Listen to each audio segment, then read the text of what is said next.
Hello, welcome to the Leeds house on a Monday. It's a bit mad, but we're here. Missed the Sunday club yesterday. We're really sorry about that, guys. Technical issues. Technical issues. If you want to call it, we're just going to call it technical issues because it wasn't technical. It was more just supernatural. Yeah, it's just issues. Okay, so James, what would you like to talk about on this Leeds house this week? Let's talk about the thrilling Carrow Road game that we all knew was going to happen. What game's that? Norwich 2, Leeds 3. Okay. That's good. What do you think? It was great, mate. It was a good old championship game where one team scores first and they think they're the best and then don't win in the end. How many games have we conceded first and won this year? A few? I don't know, mate. Few, maybe. I know we've conceded at first quite a lot, but we've come back. We don't fuck about. We can win when we go ahead. We can win when we go behind. You know, we can keep clean sheets, just not there. Not there. Yeah, we've come a bit corner again, weren't it? Yeah, we're not the best on the set pieces at the minute, are we? That was just. There's 4 players around him. Who did you blame for that? 4 players around him. Who are you blaming for that one? Any one of them. Yeah. Anyone that was stood there and just let him head it by himself. If Carlton Palmer was playing, he'd have got that easy. He's the last leg. Yeah, he would have. Yeah, Stretch Armstrong that right out of the way. They had a haircut, James. Yeah, mate. All for the show. For the show. No, it just got longer. Oh, okay. Just a general haircut, mate. Oh, sweet. That's good to know. So yeah, it's defensive stuff. Yeah, the thing is, right, this is part of the reason why I hate international, especially after we've won games, because you build a bit of momentum and then you got that week, the 2 weeks or whatever, and players go off and play with different players, and it can disjoint you as a team, even if you are really good, it can disjoint you. And at the start of the game, we were definitely off it, weren't we? Can I pipe in? Defensively, can I pipe in here? Right in. We've won our last 6 matches after every international break. Yeah. So your floor is cacked. No, I'm not on about us losing games. I'm on about the way we play. Like, you know how we conceded the goal and we're just like sloppy, and it's like you want to just smash teams away, don't you? But it's exciting, wasn't it? It's exciting. Yeah. Would you rather have games like that every week, right? And you're always doing the comebacks, or would you like a cheeky 4-0, 5-0 win every week? What do you want?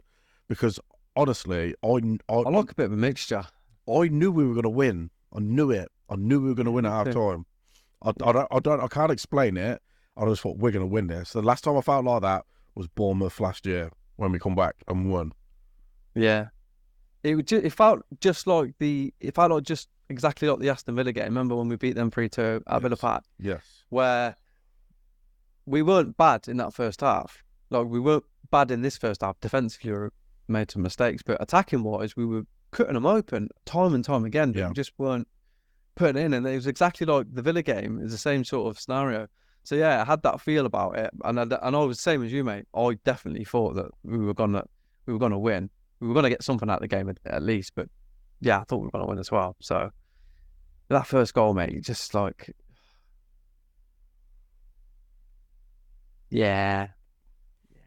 second goal was pretty good. Well, their second goal, sorry. Their second goal was really good. That Sarah's not a bad player though, mate. You know, and you know what the funny thing about it is, he could actually fit really well in our team. And I saw people I've seen people, you know, lucky and that have banded at him as a player that we should sign, and it just does that to us. Didn't he assist for the first goal as well from the corner, I think, and then he scored that goal. I mean, Leeds always concede goals like that though, don't they? Some tippy-tappy shit and then just slapping it past. But he is a good player, but we've got Rutter. Yeah, we have got Rutter. But from one thing that just points out now is it's a bit of grit and determination. And I said this, I did another podcast today, and I said that Farke has got bollocks, hasn't he, to pull off those substitutions like that. Oh, yeah. because people have kicked off about his subs now for weeks. Oh, he does them too late. He's doing this, and doing this. And then, do you know what? He just thought, do you know what? Fuck it. I'm bringing on everyone, all of the attackers. I'm going to bring every single one on, and we're going to win.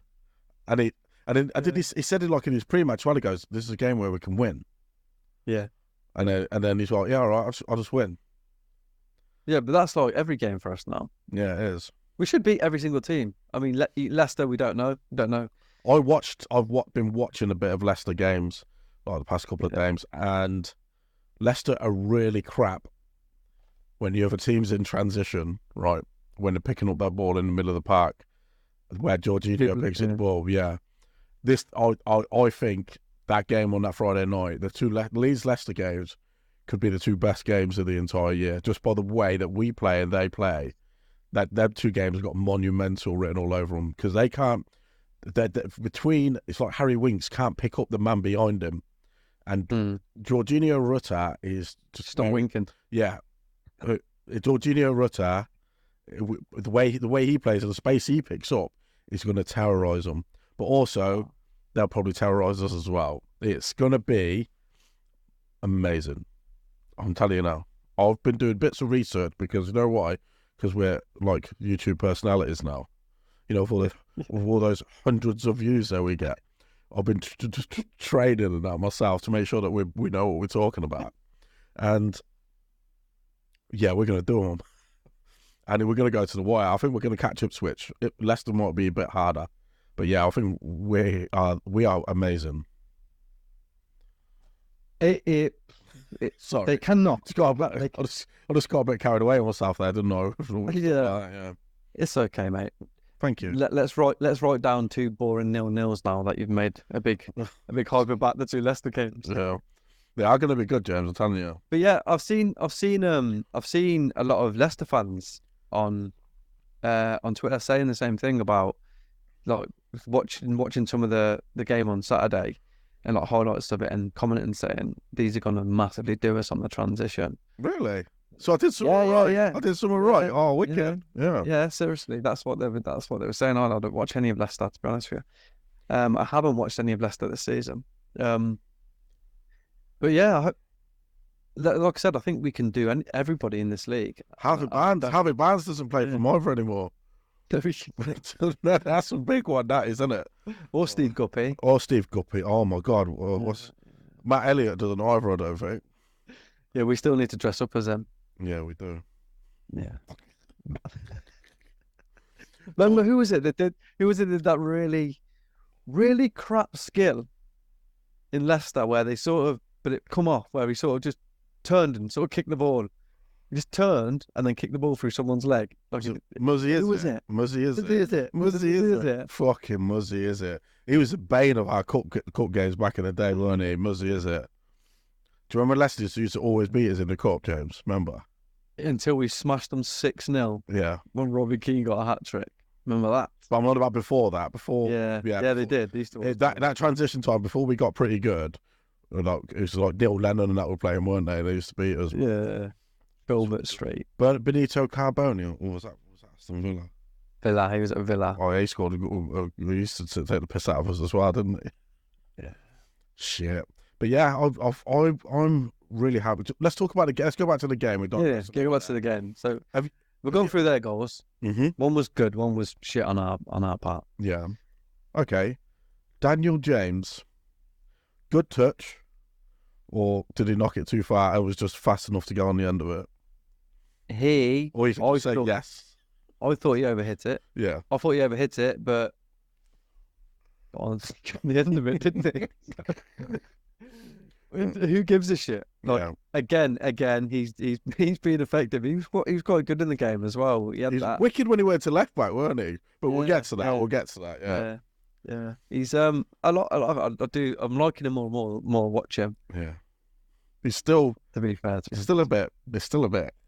Yeah, he is, but he keeps doing stuff. He keeps doing, and he got us back in the game. He got us back in the game, and I want to say, we keep talking about Jorginho Rutter's ability to set people up on that and finding passes. But it's not just that, right? Yeah.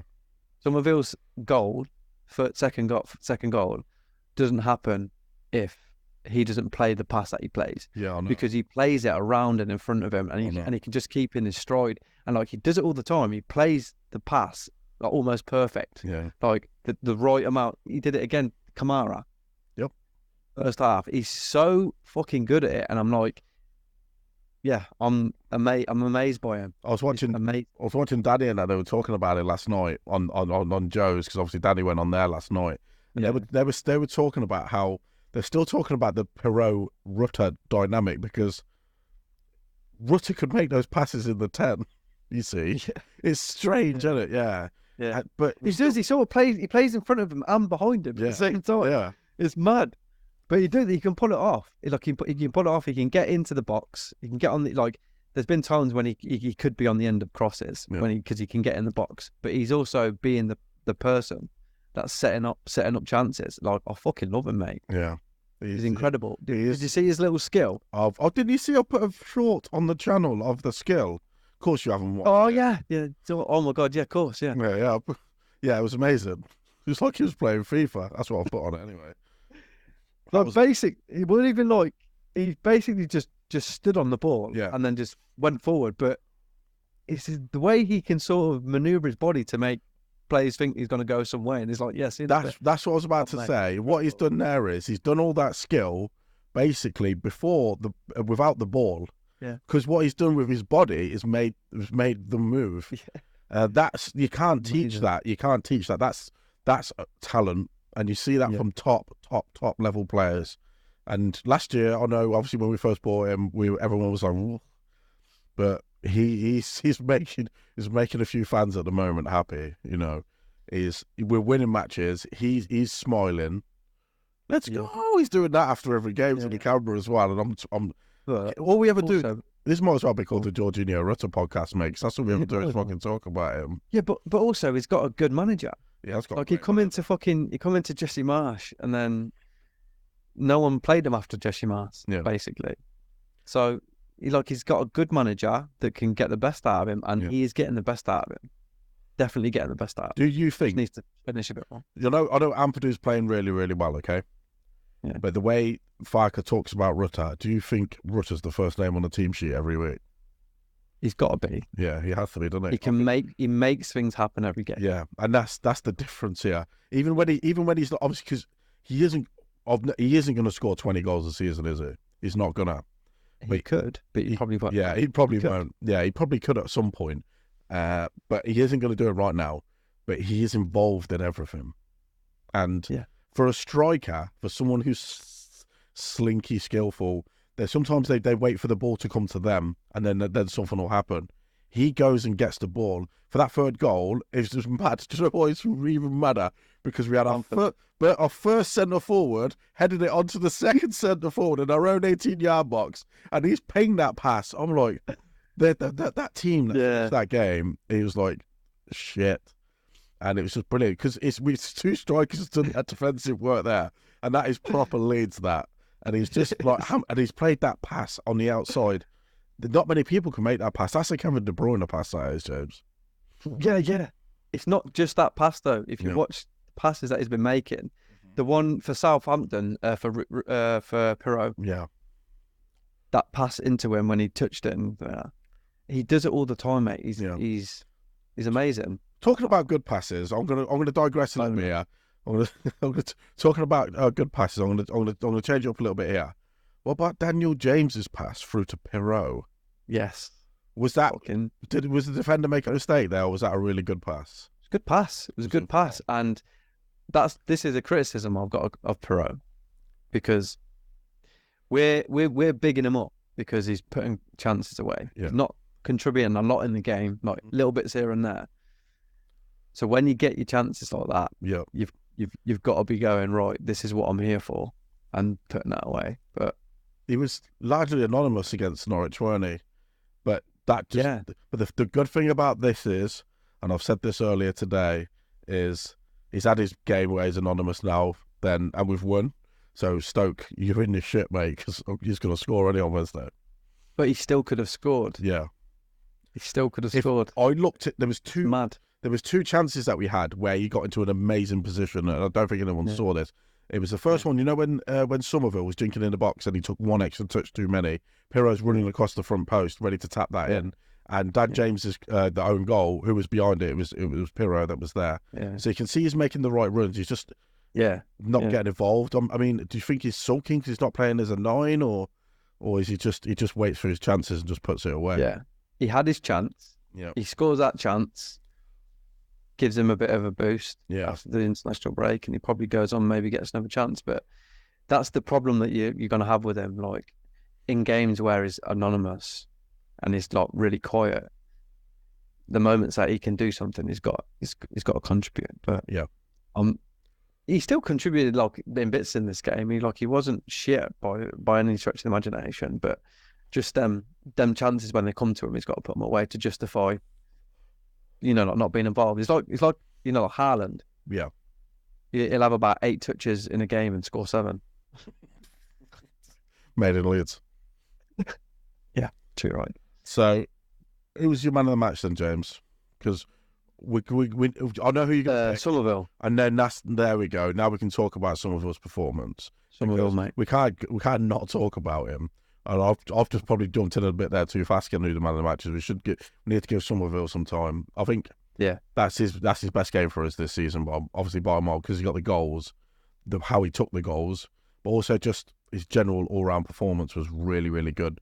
The way he carried the ball against Norwich was fantastic. He can't. That's what they'll be difference makers. The players like that, the ones that can carry the ball a long way, will be the difference makers in this league this year. Yeah, and we've got 4 or 5 of them. Yeah, we have.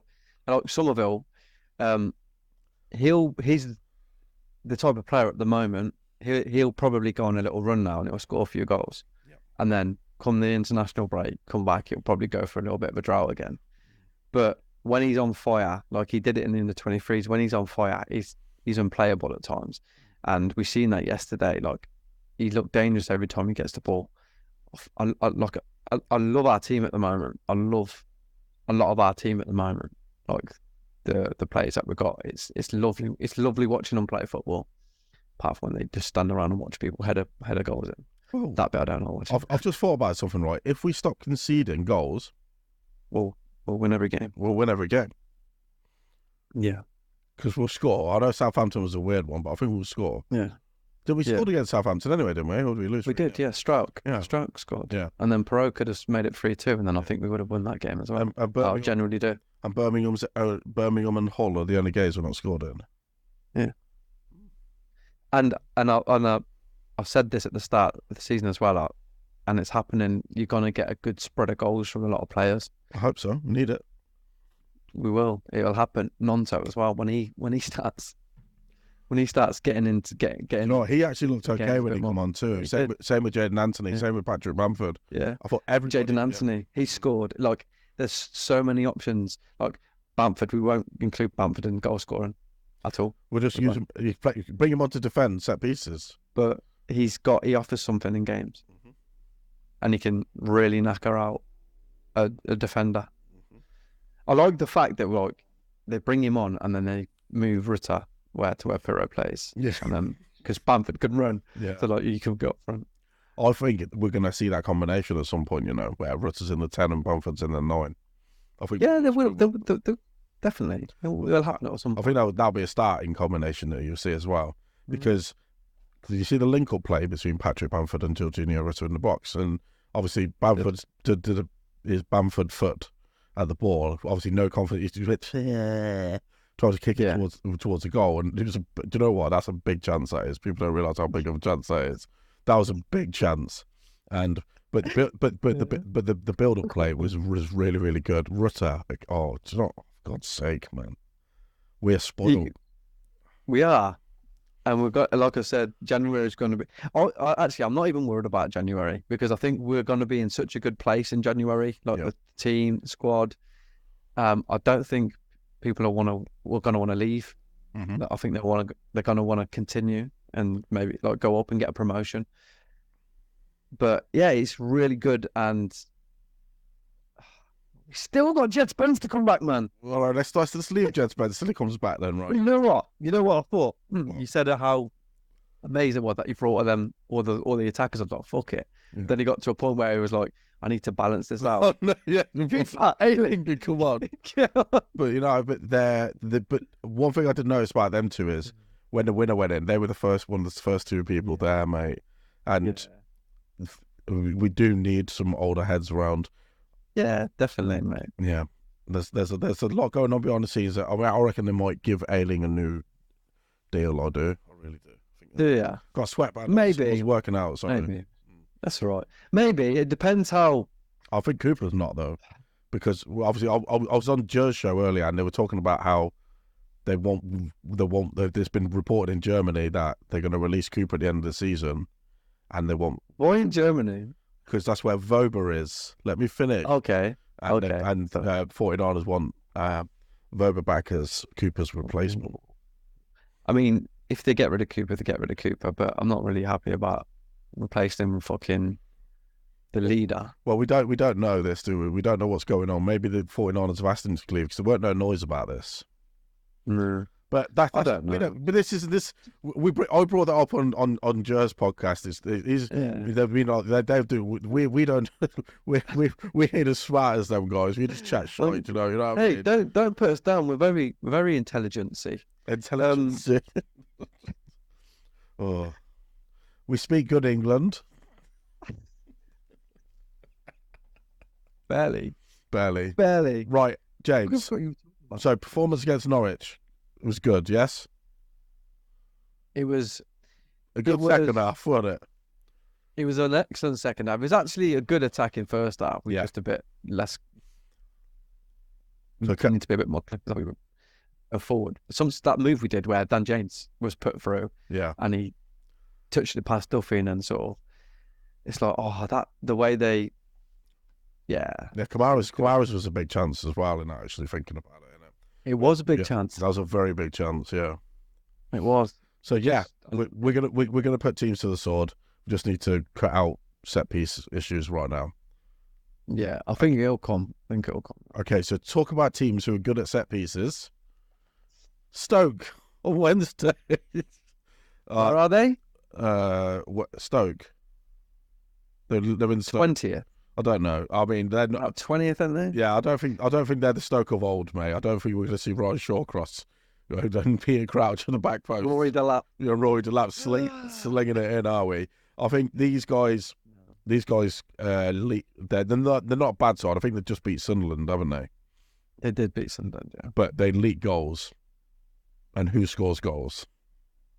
We're away as well. Yeah, we'll probably be wearing the blue kit. Yeah, we haven't won an away kit since we beat Brentford on the final game of the season. Wow, records are made to be broken, mate. They are. And they break Wednesday. What do you know about Stoke, James? I know you do a lot of analytics and stuff on other teams and how they play and all that sort of stuff. Yeah. What can you tell me about this Stoke pressing in midfield and their analytics and all those XGs and stuff? Yeah, so gathering my information about Stoke, I've found out that they wear red and white. They wear stripes usually. I think they once had I think it was once called the Britannia Stadium. I don't know if it's called that anymore. It's the Bet246 now. The Bet246, yeah. They play in that stadium, and like sometimes what they do is they try and score goals and stuff, and other times when they haven't got the ball, they like try and defend and that. So yeah. So something to look forward to then on Wednesday, yeah. Yeah, I think it'll be about 6-0. Okay, really? Oh no! Don't do that. Smooth operator. Every time you say 6-0, it's a drab game. 6-0, mate. I said 4-2. It's gonna be. I said 4-2 though on the weekend, and it was 3-2. He did. I said 4-1, so I got the right amount of goals right.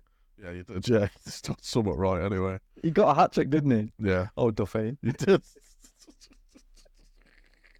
And only one of them, or two of them counted.